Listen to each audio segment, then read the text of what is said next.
नांदेड शहरातील खोब्रागडे नगर, विष्णुनगर हा जो परिसर आहे त्या परिसरामधील ही दुर्दैवी घटना या ठिकाणी घडली आणि लागलीच या ठिकाणी शिवसेनेचे नेते तथा आमदार हेमंत पाटील हे आपल्या या ठिकाणी आले। काय सांगणार, एकूण काय परिस्थिती आहे, प्रशासन या ठिकाणी दाखल झाले का?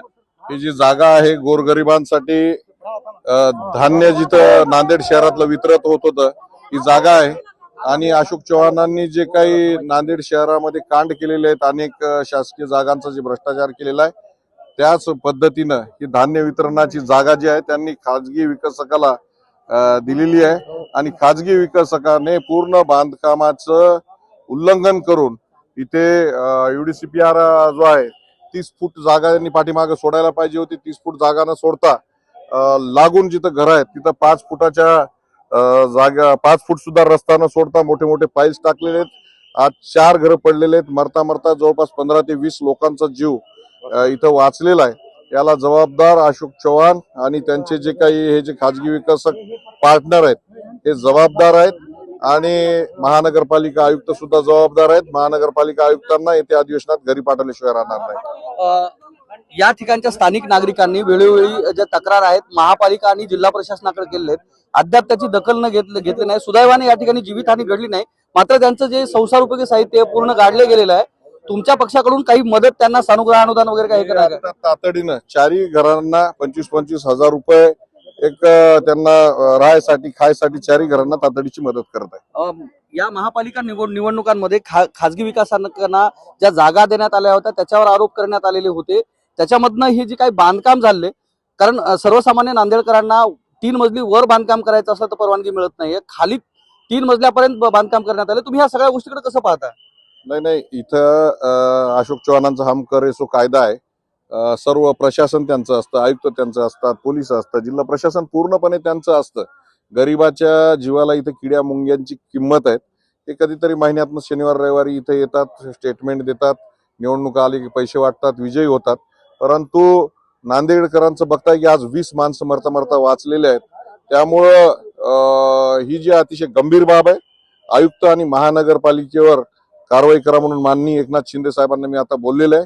निश्चित आयुक्तांवर कारवाई करण्यात येईल। जिल्हा प्रशासन आणि आयुक्तांवर नक्कीच कारवाई करेल असं शिवसेनेचे नेते तथा आमदार हेमंत पाटील यांनी सांगितलं। या ठिकाणी माजी आमदार ओमप्रकाश पोकर्णा हे आपल्या सोबत आहेत। बरेचसे या ठिकाणचे जे स्थानिक नागरिक आहेत, आपल्या घराच्या बाजूला जे कृषी उत्पन्न बाजार समितीचा परिसर आहे त्या ठिकाणी मजुरीवर काम करणारे लोक आहेत, त्यांच्यावर ही परिस्थिती आली, कसं पाहता या सगळ्या गोष्टी?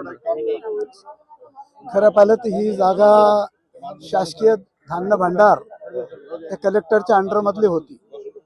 1 वर्ष 1.5 वर्ष 2 वर्षापूर्वी एक महसूलला प्रेशर करून ही जागा कॉर्पोरेशनला घेण्यात आली आणि 1-1.5 वर्षामध्ये हेमंतराव 1-1.5 वर्षामध्ये विकली, शासनाकडून घेतली आणि 1-1.5 वर्षात विकली आणि या 2 गोडाऊन मध्ये या झोपडपट्टीतून 30 फूट रस्ता सुद्धा गायब करण्यात आला। या 2 गोडाऊन मधून मेन रोडवरून 30 फूट रस्ता हमालपुऱ्याला होता, ते सुद्धा परमिशन मध्ये गाळून ही परमिशन देण्यात आल्याचं कळतंय आणि झोपडपट्टीला लागून हे जे परमिशन दिलं हे निश्चित ही कारवाई गैरकायदेशीर आहे। कमिशनर असोत कोणी असोत आणि अशा प्रकारे मेन रोडवर जागा एवढ्या वर्दळीच्या मोठ्या मोठ्या बिल्डिंगा बांधून या रस्त्याचं सुद्धा अस्तित्व धोक्यात येणार आहे। ताबडतोब याची परवानगी कॅन्सल करायची, झोपडपट्टीला पूर्ण सुरक्षित झोपडपट्टी बांधायची आणि नंतर या बांधकामाबद्दल विचार करावा। नसता आता हेमंत पाटील आज मी असेल, गोर गरीब लोकांवर एवढा मोठा जुलूम, आता हे बांधकाम पडलं म्हणून दिसलं तर मधला रस्ता सुद्धा बंद केलाय। याचा अर्थ किती दादागिरी आणि किती मुजोरपणा या शहरात चालला आहे, याचा बंदोबस्त आम्ही सर्व मिळून करू।